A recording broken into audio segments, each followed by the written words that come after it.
and further back up, a good bit back up, their original fermentation plant that they bought in 1759. That's where the museum is now, and it is 7 floors, and it's shaped like a pint. At the top there's a glass dome at the top of it, and you get a 360-degree view of Dublin from the top. Now this, in here, gorgeous building along here, the Croppy Acre along here, a lot of youngsters are buried in there from the revolution of 1798. See all those on the floor, a lot of the bodies apparently were dumped into the Liffey. It wasn't very pleasant. Collins Barracks, it is now the National History Museum, and in there it's free to enter. There's beautiful the Ash Guard, a lot of 1916 military memorabilia. The Ash Guard is in there.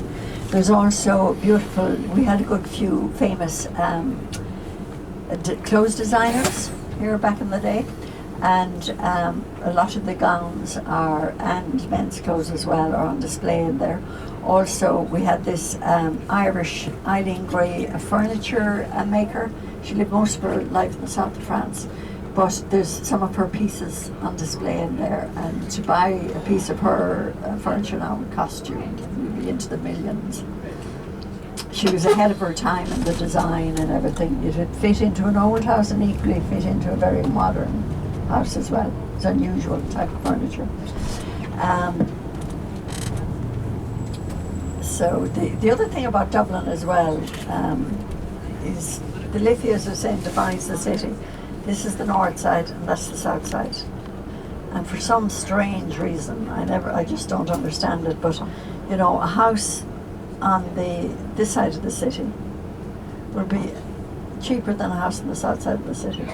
And that's always been the case, hasn't it? Mm. It's like, that's because the south side thinks they're better than the north side. I'm a north sider. yeah, but well, I'm neither anyway, because I'm not from here at all. But did they say it's because of better schools or that malarkey? Yeah? Just more of the wealthy lived over that side. Yeah. They had the Ballsbridge, the Dublin 4 area, all over there. Yeah. All the wealthy people, doctors. Yeah. It's all over that side. There's magnificent places over in the north side as well. Oh yeah. Like Holt and Malahide, beautiful. Or Drumcondra is gorgeous as well, I think. Right, so we have a lot of newer buildings all around here now, and you also have a very good shopping area down this side of town as well. Have you heard of Temple Bar? Yes. And yes, you've probably been, have you? No. No. Yeah, it's just one of these places that the longer Like when you ride in Dublin, yeah. you know. And if you were going to go, the longer you stay, the more expensive it becomes. Right. So I'll just show you now as we go down here a few other points of interest. Yes. We have this lovely old church here. It's not open to the public. There seems to be works going on there for years, but our first president, Eamon de Valera, was married in there, and hopefully they'll open it to the public sometimes in the next, I don't know when, but it's been closed for years. Is that a Catholic church? Yeah.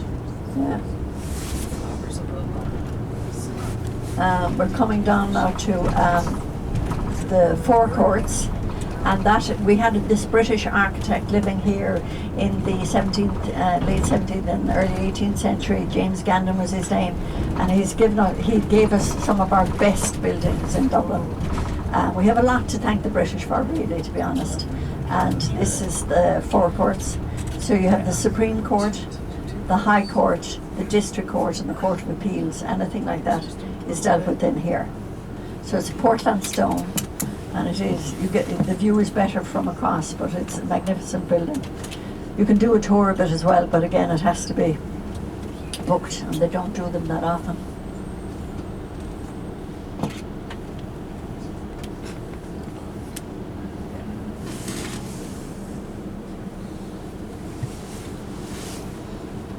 Don't think about Dublin too, it's very walkable.